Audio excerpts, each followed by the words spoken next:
రాజులకు రాజు ప్రభులో ప్రభు అయిన యేసుక్రీస్తు నామమున మీకు శుభములు. ఈరోజు దేవుడు మనకు అనుగ్రహించిన వాక్య ధ్యానము భక్తుడైనటువంటి యోబు రాసిన గ్రంథము 23వ అధ్యాయము 10వ వచనము. నేను నడుచు మార్గము ఆయనకు తెలియను, ఆయన నన్ను శోధించిన తరువాత నేను సువర్ణము వలె కనబడుదును.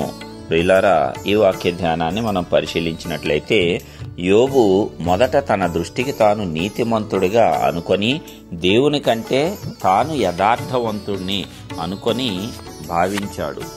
ఏమీ కూడా నేను తప్పు చేయలేదు, దేవుడు అన్యాయముగా నాకు ఈ స్థితిని కలుగజేశాడు అని చెప్పి ఎంతగానో బాధపడతాడు. అదేవిధంగా తన స్నేహితులతో కూడా వాదిస్తాడు. నేను ఈ పనులు చేశాను, ఆ పనులు చేశాను, ఇన్ని ధర్మ కార్యాలు చేశాను, ఎంత నీతిగా నడుచుకున్నాను, వారిని ఆదుకున్నాను, వీరికి సహాయం చేశాను, ఏ మాటలో గాని చేతలో గాని నేను ఎలాంటి దుష్కార్యము చేయలేదు, ఎవరికి అన్యాయము చేయలేదు, అయినా సరే దేవుడు నాకు దీనిని కలుగజేశాడు, నేను దీనికి అర్హుడను కాదు, ఇలాగ నాకు అవ్వటానికి వీలు లేదు అని అనుకుంటూ ఉంటాడు. అక్కడే పొరబడ్డాడు. దేవుని కంటే తనను తాను నీతిమంతునిగా కనపరుచుకునేటువంటి ప్రయత్నము యోబు చేశాడు. అంటే ఒక రకంగా అతని యొక్క ధర్మ కార్యముల వల్ల, అతని యొక్క మంచి ప్రవర్తన వల్ల అతనికి తెలియకుండానే గర్వం అనేది అతనిలో ప్రవేశించింది.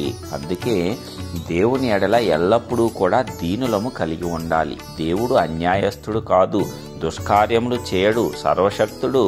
మరి దుష్కార్యములు చేయట అసంభవము కదా. ఆ విషయాన్ని కూడా యోబు తెలుసుకుంటాడు. అయితే మొదటగా తన దృష్టికి తానే నీతిమంతుడును అనుకొని దేవుని కంటే తాను యథార్థవంతుడును అనుకొని భావిస్తూ ఉంటాడు. దేవుడు నాకు అన్యాయము చేశాడని భావిస్తాడు. మామూలుగా మనం లోకంలో కూడా అదే విధంగా అంటాం కదా, ఏదైనా జరగరాని ఘోరం జరిగితే దేవుడా నాకెందుకింత అన్యాయం చేశావని మనందరము అనుకుంటూనే ఉంటాము. అయితే దేవుడు అన్యాయము చేయడండి. దేవుడు చేసే క్రియలన్నీ న్యాయముగానే ఉంటాయి. అయితే మనము చేసిన అన్యాయపు క్రియలు మనకు ఆ సమయంలో గుర్తుకు రావు కదా. దేవుడే మనకు అన్యాయం చేసేశాడు అని మనం భావిస్తాము తప్పిస్తే మరి మనకు ఎందు నిమిత్తం అది వచ్చింది తెలుసుకునే ప్రయత్నం మనం చేయమైతే దేవుడు కృపామయుడు, కృపా సత్య సంపన్నుడు కాబట్టి మనము ఆయన యొద్దకు వెళ్లి మొర్రపెట్టినప్పుడు ఆయన సమస్తమును మనకు తేటగా బోధిస్తాడు. అలాగే మనకు ఎంత గొప్ప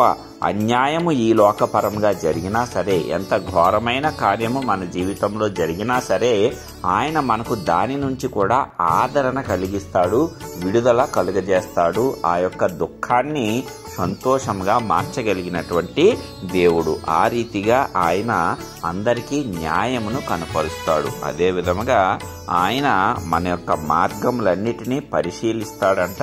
అందుకే మనము నడిచే మార్గం అంతా కూడా ఆయనకు తెలిసే ఉంటుంది.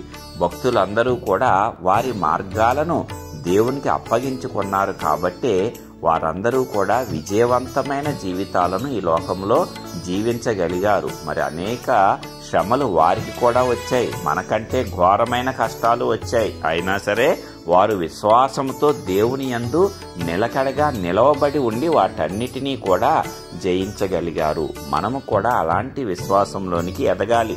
మనకి ఏదైనా ఒక శోధన సంభవించినప్పుడో, ఒక శ్రమ వచ్చినప్పుడో కృంగిపోవటం కాదు.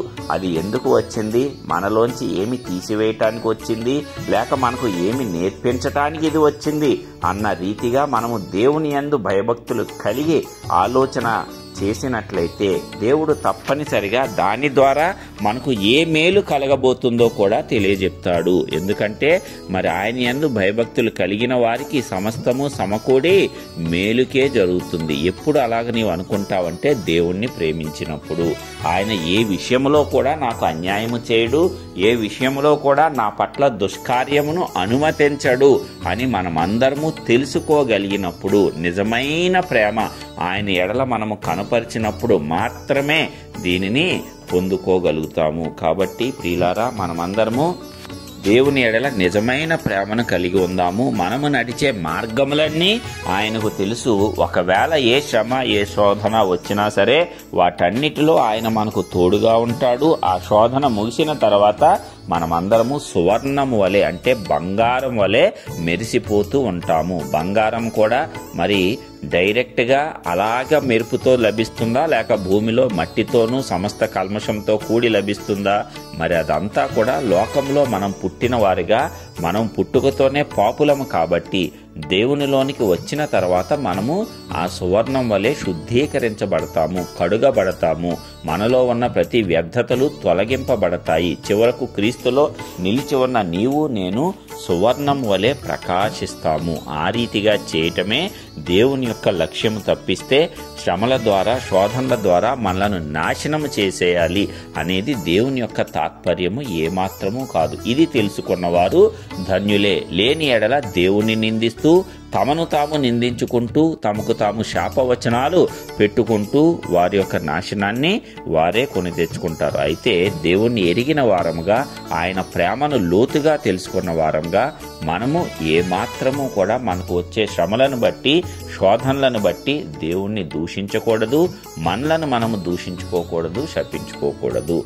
మరి ఇవన్నీ కూడా మనను బంగారం వలె మెరిసేలాగా చేయటానికే. బంగారం యొక్క విలువ ఎంతైనా తరగదో, క్రీస్తులో ఉన్న నీకు నాకు కూడా ఆ విలువ ఎన్నటికీ తరగకుండా చేయటమే దేవుని యొక్క చిత్తము. మరి మనమందరము ఆయన చిత్తానికి లోబడదాము. ఆయన మన నడకలు, మనం నడిచే మార్గము అంతా కూడా చూస్తున్నాడు, ఎరిగి ఉన్నాడు. కాబట్టి ప్రతి మార్గాన్ని ఆయనకు అప్పగించుకుందాము. ప్రతి శ్రమలో, శోధనలో ఆయనకు మొరపెట్టి వాటిని విజయవంతముగా దాటుకొని వచ్చి సువర్ణము వలె శుద్ధీకరించబడి ప్రకాశిద్దాము.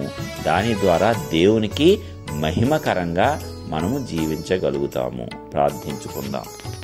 సర్వోన్నతుడా, సర్వశక్తిమంతుడా, ప్రియ పరలోకపు తండ్రి, మీ ఘనమైన నామానికి వందనాలు. మరి ఒక నూతన దినమును మా జీవితంలో అనుగ్రహించినందుకే స్తోత్రములయ్యా. ఇదిగో మరి నీవిచ్చిన వాక్యమును బట్టి వందనాలు. ప్రతి వాక్యంతో మాతో మాట్లాడుతూ మమ్మల్ని శుద్ధీకరిస్తున్నందులకై నీకే స్తోత్రములు. మరి ఒక్కసారి ఈ ఉదయకాలము మీరిచ్చిన వాక్యమును బట్టి, దీని ద్వారా మాతో మాట్లాడిన విధానమును బట్టి వందనాలు. మరి మేము నడిచే మార్గములన్నీ నీకు తెలియనవు తండ్రి. మరి మా యొక్క శ్రమలు, శోధనలన్నీ కూడా మమ్మల్ని సువర్ణము వలె ప్రకాశింపజేయటానికే, మాలో ఉన్న మలినాలను తొలగించటానికే, మమ్మల్ని నీతిగా, పరిశుద్ధులుగా చేయటానికే, చివరకు నీ స్వరూపంలోనికి మమ్మల్ని మార్చటానికే. ఈ సత్యాన్ని మేమందరము గ్రహించి ఏ శ్రమ, ఏ శోధన వచ్చినప్పుడు మమ్మల్ని మేము నిందించుకోకుండా, నీ మీద నిందలు వేయకుండా, నీకు చిత్తానికి లోబడి ప్రార్థించి ఆ శ్రమలో, శోధనలో విజయం సాధించి ముందుకు సాగటానికి ఈ వాక్యం వింటున్న ప్రతి ఒక్క బిడ్డకు నీ యొక్క కృప విస్తారంగా దయచేసి ఆశీర్వదించవలసిందిగా మహిమ, ఘనత, ప్రభావం నీకే ఆరోపిస్తూ యేసయ్య నామమున ప్రార్థించి పొందుకొంచున్నాం పరలోకపు తండ్రి. ఆమేన్.